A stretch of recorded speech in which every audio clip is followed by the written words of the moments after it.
Esmeralda de Salinas. Cuando yo muero dejo este mundo, no quiero llantos, no quiero corona, para que llorar ni aparentar, estima que jamás me habrán tenido, nada de llantos ni de pesar, canteme reino de la despedida, que con mi presencia habré inoportunado.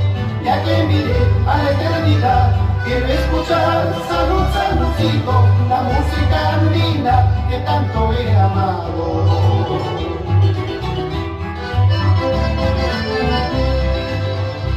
A mis amigos de corazón, Juancho, Huico, Brandy, Mirti, Fernando, les pido que cuando yo muera no hayan penas, rompan los silencios.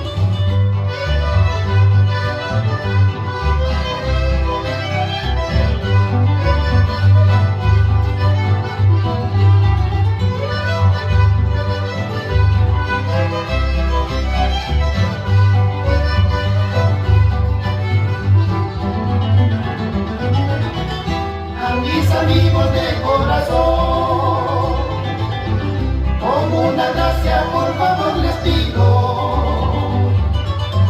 si a mi velorio han de venir, que no haya penas, rompan los silencios.